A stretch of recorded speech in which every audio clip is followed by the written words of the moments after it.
اعوذ باللہ من الشیطان اللعین الرجیم بسم اللہ الرحمن الرحیم الحمدللہ رب العالمین الصلاۃ والسلام علی سید الانبیاء والمرسلین وعلی اہل بیتہ الطیبین الطاہرین ولعنۃ اللہ علی اعدائہم اجمعین۔ حاضرین و سامعین، صدیق آئین صادق انٹرنیشنل اکیڈمی کی طرف سے آپ تمام افراد کو کی طرف سے خیر مقدم کہتا ہوں اور استقبال کرتا ہوں۔ حاضرین و سامعین، ایک بار پھر آپ کی خدمت میں ماہ مبارک رمضان کی مختصر دعاؤں کے ترجمے اور مختصر سی تشریح لے کر آپ کی خدمت میں حاضر ہوں۔ آج جو 28واں دن ہے ماہ مبارک رمضان کا، ہم خداوند عالم سے کچھ باتوں کو طلب کرتے ہیں اور یہ کہتے ہیں: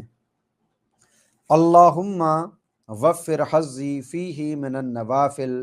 واکرمنی فیہ باحضار المسائل وقرب وسیلتی الیک من بین الوسائل یا من لا یشغلہ الحاح الملحین۔ بار الہ، اس مہینے میں مستحبات میں میرا حصہ زیادہ کر اور اس میں مجھے سوالوں کے پورا کرنے سے مشرف کر، اور وسیلوں میں میرا وسیلہ زیادہ قریب کر دے، اے وہ کہ جسے اصرار کرنے والوں کا اصرار دوسروں کی طرف متوجہ ہونے سے مانے نہیں ہوتا۔ غور فرمائیں تو آج کے دن جو دعا ہم نے کی ہے خداوند عالم سے، اس میں ہم نے مستحبات میں اپنے حصے کو طلب کیا ہے اور اپنے سوالوں کے جواب کو بھی خدا سے مانگا ہے۔ مستحبات اور نوافل کے جیسا آپ کے علم میں ہے کہ ہمارے اوپر جو چیزیں فرض کی جاتی ہیں، جو ہمارے مسائل کہلاتے ہیں، جن کو اعمال خمسہ کے نام سے یاد کیا جاتا ہے، یہ اعمال و افعال 5 قسموں میں تقسیم ہو جاتے ہیں۔ پہلی قسم کا نام ہے واجب، دوسری قسم کا نام مستحب، تیسری قسم مکروہ، چوتھی حرام اور آخری مباح ہے۔ یا پھر پہلی واجب اور دوسری حرام، تیسری مستحب، چوتھی مکروہ اور پانچویں مباح قسم ہے۔ یہ وہ چیزیں ہیں کہ جن کو ہم روزانہ انجام دیتے ہیں، یعنی ہمارے اعمال و افعال، ہمارے ایکشنز کو ان 5 حصوں میں تقسیم کیا جاتا ہے۔ اس کے علاوہ چھٹی کوئی ایسی چیز نہیں ہے جس کو ہم اپنی زندگی میں انجام دیتے ہوں۔ واجب وہ افعال و اعمال کہ جن کا بجا لانا ہمارے اوپر فرض کیا گیا ہو اور جس پر ثواب کا وعدہ ہو، لیکن انجام نہ دینے پر عذاب خدا کا بھی وعدہ کیا گیا ہے۔ اس کے مقابلے میں حرام ہے کہ اگر اس کو انجام دیا جائے اور اس کا ارتکاب کیا جائے تو پھر عذاب کا وعدہ ہے، اور اس کو چھوڑنے پر ثواب کا وعدہ خداوند عالم نے اپنے بندوں سے کیا ہے۔ ایک طرف مستحب نظر آتا ہے کہ جس کے کرنے پر خداوند عالم بے شمار ثواب دے دیا کرتا ہے، لیکن اگر مستحب عمل کو انجام نہ دیا جائے تو کوئی عذاب نہیں ہوتا۔ لیکن اس کے مقابلے میں مکروہ عمل ہے کہ جس کے انجام دینے میں تو کوئی عذاب نہیں ہے، لیکن اگر انجام نہ دے تو پھر اللہ بے شمار ثواب اور جزا عطا کیا کرتا ہے۔ ان 4 کے علاوہ 5ویں قسم ہے مباح عمل کی، یعنی جس کا کرنا اور نہ کرنا برابر ہو، یعنی نہ کرنے پر کوئی ثواب یا عذاب ہو، یا چھوڑنے پر نہ کوئی عذاب ہو اور نہ ثواب۔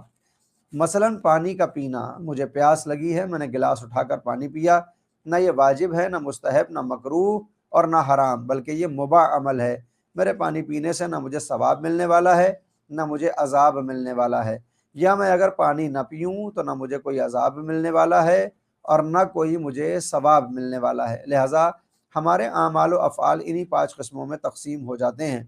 آج کے دن ہم نے دعا کی ہے کہ معبود مستحبات عمل میں ہمارے حصے کو قرار دے۔ کیوں؟ کیونکہ واجب تو ہمارے اوپر فرض کیا گیا ہے، اگر اس کو انجام نہ دیا تو روز قیامت ہم سزا کے مستحق قرار پائیں گے۔ لیکن مستحب وہ چیزیں ہیں، نوافل وہ ہیں کہ جو اللہ نے ہم پر واجب نہیں کی ہیں، مگر ہم ان کو انجام دیں تو خدا ہمیں بے شمار ثواب دیتا ہے، اور اتنا ثواب ہوتا ہے کہ جو واجب سے بھی کئی گنا بڑھ جایا کرتا ہے۔ لہٰذا ہم خدا سے دعا کرتے ہیں اس ماہ مبارک رمضان میں اور بالخصوص آج کے دن ہمیں یہ توفیق دے کہ ہم ان مستحب اعمال کو بجا لائیں تاکہ ثواب میں ہمارے بے شمار اضافہ ہو جائے۔ دوسری دعا کرتے ہیں باحضار المسائل، اپنے مسئلوں کو اللہ کے حضور پیش کرتے ہیں اور ان کا جواب طلب کرتے ہیں۔ یہ مسئلے یعنی سوال 2 طرح کے ہوتے ہیں۔ ایک وہ سوال ہیں جو بندے کے اللہ اور بندے کے درمیان ہونے چاہیے، اور ایک وہ مسائل ہیں جو بندوں کے درمیان ہوتے ہیں کہ جن کو خدا سے طلب کیا جاتا ہے۔ یعنی ان دعاؤں میں اور ان مسئلوں میں ایک وہ مسئلے ہیں اور وہ سوالات کہ جو ہمارے اور خدا کے رشتے کو بہتر بناتے ہیں، اور دوسرے وہ سوالات ہیں جو ہمارے دوسرے بندوں کے ساتھ رشتے کو بہتر بناتے ہیں۔ خدا بند عالم سے دعا ہے کہ اپنے مسائل جو ہم پیش کرنے والے ہیں، چاہے وہ اللہ کے ساتھ رشتے بہتر کرنے یا پھر مخلوق خدا کے ساتھ اپنے رشتوں کو نبھانے کے ہوں، ان سب کو اللہ جواب کی صورت میں ہمیں واپس کر دے اور یہ توفیق دے کہ ہمارے اللہ سے بھی رشتے برقرار رہیں اور بہتر رہیں، تاکہ دنیا اور آخرت میں کامیاب ہوں، وہیں دوسرے افراد سے بھی ہمارے رشتے برقرار رہیں اور بہتر بنے رہیں۔ دعاؤں میں ہمیں یہ کوشش کرنی چاہیے کہ اپنی دعاؤں کو ہم ترجیح بند کر لیں، یعنی ہماری پریفرنس ہونا چاہیے کہ ہم کون سی دعا پہلے طلب کریں اور کون سی بعد میں، اس لیے کہ بعض دعاؤں کا فائدہ بس چند روز کے لیے ہوتا ہے، لہٰذا وہ کام کہ جو چند روز کے ہی لیے ہو وہ کہیں حقیر ہوگا اس کے مقابلے میں کہ جو کئی دن یا کئی زمانے تک باقی رہنے والا ہے۔ لہٰذا اپنی دعاؤں میں بھی ہم یہ دیکھیں کہ ہمیں کون سی دعا پہلے طلب کرنی ہے اور کون سی بعد میں، اور جب ہم یہ دعاؤں کو دیکھیں تو پہلی دعا ہماری یہی ہو کہ خداوند عالم ہمارے اعمال و افعال سے راضی ہو جائے، تاکہ دنیا میں بھی کامران ہوں اور قبر کی سختیاں بھی ہمارے اوپر آسان ہو جائیں، اور جب آخرت کے مسائل کو ہم اللہ کے حضور رکھ دیں تو پھر دنیا کی طرف متوجہ ہوں اور پھر اپنے واجبات کو ادا کرنے کی توفیق اور مستحب اعمال کو بجا لانے کی توفیق طلب کریں۔ اگلی دعا وقرب وسیلتی الیک من بین الوسائل، اے میرے پروردگار جس چیز کو میں نے وسیلہ بنایا ہے یہ سب سے بہتر وسیلہ قرار پائے، ایسی میری دعا ہے کہ تو نے خود اس وسیلے کی دعوت دی ہے، وابتغوا الیہ الوسیلہ، دوڑ پڑو وسیلے کی طرف کہ خداوند عالم تک پہنچنے کے لیے یہ وسیلہ بے حد ضروری اور لازمی ہو جایا کرتا ہے کہ اگر یہ واسطہ نہ ہو تو پھر نہ بندہ اپنی دعا کو باب اجابت تک پہنچا سکتا ہے، نہ خدا اپنی نعمات کو بندے تک پہنچانے والا ہے۔ لہٰذا ہمیں ان واسطوں کو تلاش کرنا چاہیے، حقیقی وسائل کو محسوس کرتے ہوئے ان کے ذریعے سے تقرب خدا کی دعا کرنا چاہیے۔ آخر میں خدا کی ایک صفت کو بیان کیا گیا، یا من لا یشغلہ الحاح الملحین، اے وہ کہ جس کو فریاد کرنے والوں کی فریاد کی آوازیں دوسرے کی آواز سننے سے مانے نہیں کرتی۔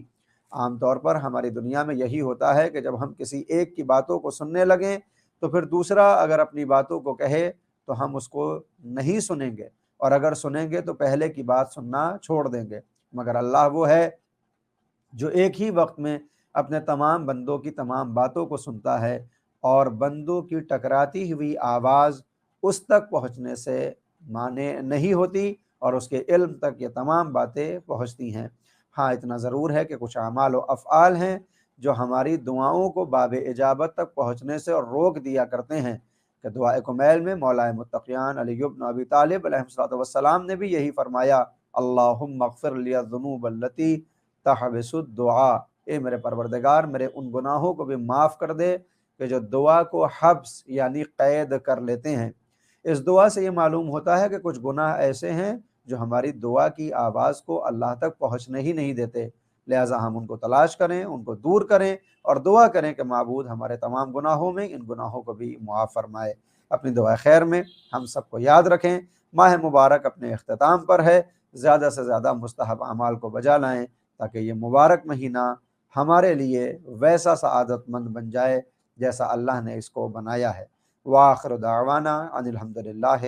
رب العالمین، والسلام علیکم ورحمۃ اللہ وبرکاتہ۔